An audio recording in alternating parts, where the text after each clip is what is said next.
There are plenty of different ways to measure who the best speedrunner is. You can look at who has the world record in your favorite category. You can find whoever you think has the best mechanics and gameplay.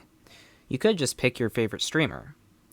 But there's one title that's come into focus recently that seems to be a good measure of who's really on top of the Minecraft speedrunning universe: combined RSG. By combining a runner's RSG times from pre-1.9, 1.9 through 1.15, and 1.16 plus, you can see who truly excels the most across the three biggest categories of the game. To say that this definitively proves who the best speedrunner is, or even that there is a single best speedrunner in such a widely run game, would be pretty dumb in my opinion. But it's an extremely impressive accomplishment to come out on top of this list. And right now, the competition at the top couldn't be closer. Today, I'm going to break down DoyPingu's new 1.7 RSG world record, and how in my opinion it made him, for the moment, the #1 Minecraft speedrunner in the world.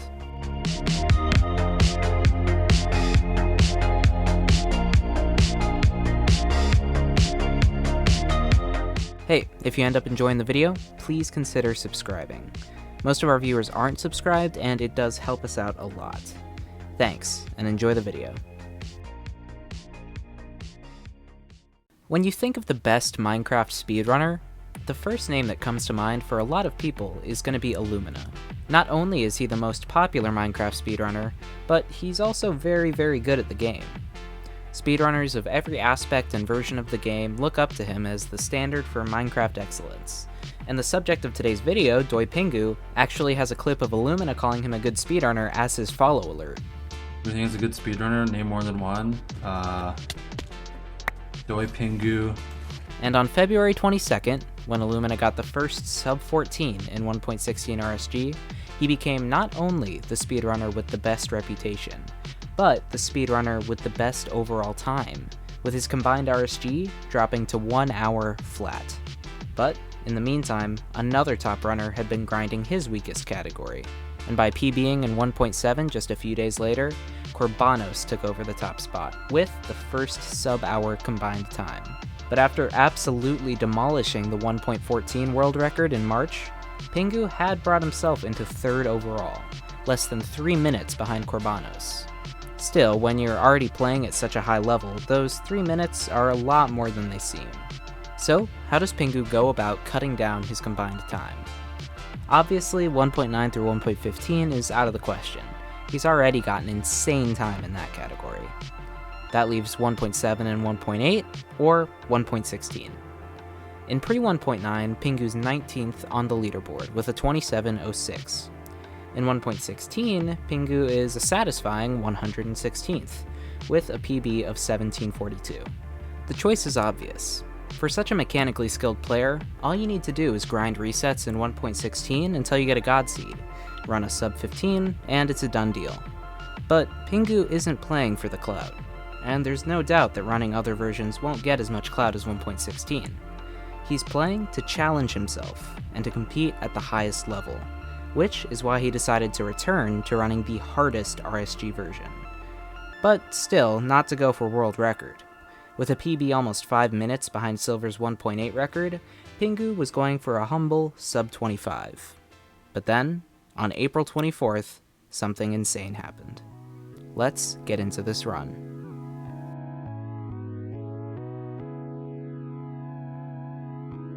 Oh, and by the way, you gotta go show Pingu some support for this run. This guy literally has 2 of the 3 biggest Minecraft world records. Let's just say that sub count better get well into the 4 digits, or else no weekly thing videos for a week. Wait, that doesn't work. Just go sub to him. Getting into the run, Pingu spawns on the beach of a savanna, and almost immediately spots a lava pool. Since it's been a while since I've covered this category, let's walk through everything Pingu's gonna need to find, because there is a lot. Obviously, he's gonna start off with his stone tools. Food is an immediate priority because hunger is a lot more punishing in this version, so getting some raw meat will work for now.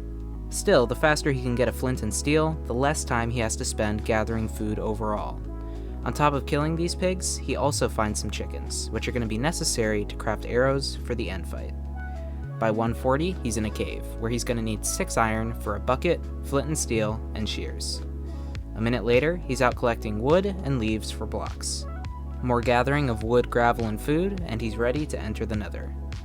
After crossing an inconveniently wide river, he's at the lava pool and entering at just under 6 minutes. No. Oh. He's able to reach the blaze spawner in about 30 seconds, where he has a pretty uneventful blaze fight. He gets above average spawn rates with below average drops, ending up with 6 rods in 5 cycles. He does lose 1 rod to the lava, but because he gets the 5th and 6th rods back to back, it's not really a time loss. With a 9:45 nether leave, he's on pretty good pace, although his tower isn't going to be finished quite as fast as you would like. Now, at the tower is when modern pre-1.9 runs really start to get interesting, with tons of new variations of strats emerging recently, especially in 1.8.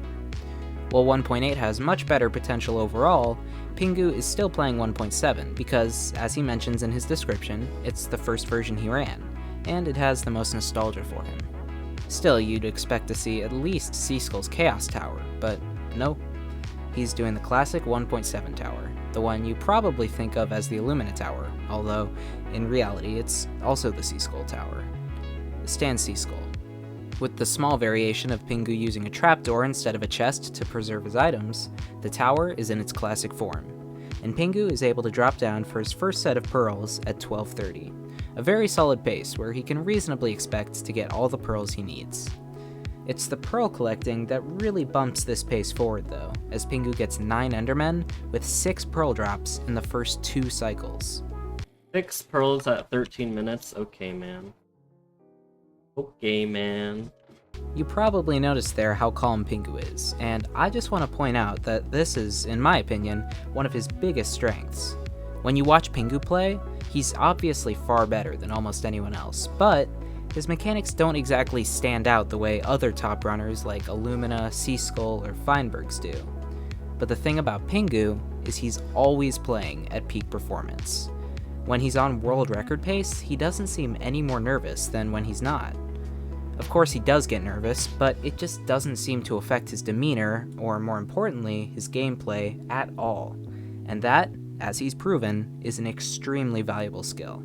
After getting 6 pearls in his first 2 cycles, he goes 2 for his next 6, balancing out his luck. After that, it's another hot streak of 4 for 2, which leaves him with 12 pearls. His plan was to leave with 12 pearls, but unfortunately, he actually miscounted here, saying he has 11 and he'll leave after the next cycle no matter what. After getting 1 pearl from the next cycle, he's leaving on 12, which is actually 13. Given that he would have been willing to leave on 11, he definitely would have left 1 cycle earlier had he realized he already had 12, which would have actually saved him over 20 seconds. Still, after some quick crafting, he's able to leave at 18:20, which is a really good pace for his goal of sub 25, but still not exactly world record pace. For comparison, in Seaskull's 22:48, he threw his first Eye of Ender at 16:25, at about the same distance from 0-0. I'm not comparing Pingu to Silver because Silver's run involved a lot of pausing, meaning the on-screen timer was inaccurate. But in this run, it's the endgame that really brings it back, as we're about to see. One upside of Pingu's current position is that he's going through the ocean, meaning he could get an exposed stronghold and save a lot of time on triangulation. After about a minute of traveling, he gets what he's looking for, and is able to enter the end at nearly sub 20 minutes. And suddenly, with a good end fight, he is very much on world record pace. His response? Holy. Not sub 20. His chatters are more nervous than he is. Pingu gets a really good end layout, with very few towers and none of them that high up. And with over half a stack of arrows, he's able to efficiently take out most of the dragon's healing. After taking out the towers, the dragon charges almost immediately, and Pingu's able to get a pretty good amount of damage. Another quick charge, and the dragon's almost at half health. A third quick charge with suboptimal damage, and this time, the dragon's a little too eager, with Pingu having to hit it away. But this dragon is relentless, repeatedly charging, and with a little over a quarter of its health left, it comes back at Pingu one last time. Oh my gosh. But he can't quite finish it off. With only seconds left to clutch up the world record, it's going to come down to Pingu's aim with the bow. and completely rising above the pressure. Pingu, of course, clutches it out. GG. Holy. Let's go! Everything is a good speedrunner. Name more than one. DoyPingu. If you couldn't tell, that excited screaming wasn't Pingu. He replaced his dragon death noise with Sizzler's iconic reaction to getting the first ever sub 20. Now, Pingu's reaction is a lot more on brand for him. We did it! Everything is a good speedrunner. Name more than one. Is that world record? DoyPingu. And that's about as excited as he gets.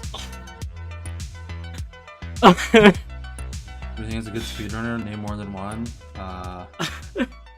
DoyPingu. In the end, it's honestly just super impressive how well Pingu handles pressure, and he deserves all the praise he's gotten, and should continue to get, for this record. So, all that leaves us with two questions.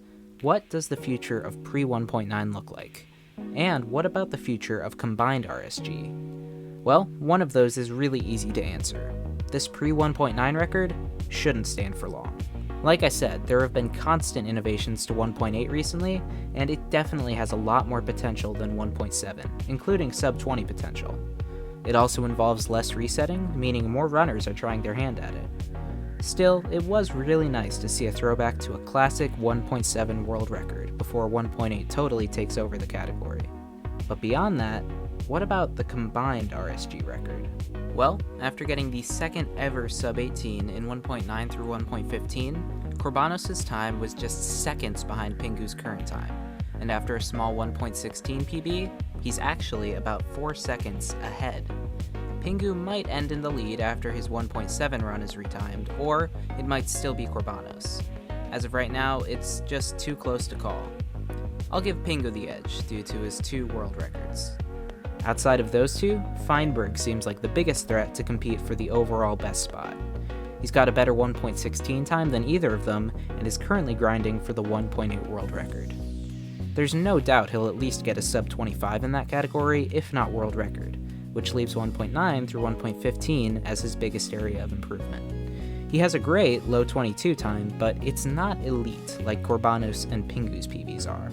Also of note are Cube1337X, who recently became just the 3rd player to get sub-hour combined RSG, and might have the most balanced amount of skill across all 3 categories. Illumina, just because he's Illumina and who knows what he might do. And Seaskull. That one's admittedly a stretch because he's brand new to 1.16 and not much further along in 1.9 through 1.15. But, given how dedicated he is to the grind and how willing he is to search for new strats, I wouldn't count him out in the long run. No matter who is next to take the crown, combined RSG is a category I will be eagerly watching, and in the future, maybe even possibly witnessing a sub 50 combined time. For reference, combining the 3 world records right now gives you a time of 49:23, so that goal is a long way off. There's plenty of potential for the records before 1.16 to be lowered a lot though, and any of the players I named in this video, or maybe just someone new, could be the ones to do it. I hope you enjoyed this Minecraft world record analysis, and if you did, be sure to leave a like and a comment so more people can find the video. If you want to see more of our videos, be sure to subscribe and ring that bell, and you can also follow us on Twitter and join our Discord. All the links are in the description. Thanks for watching, and I'll see you in the next video.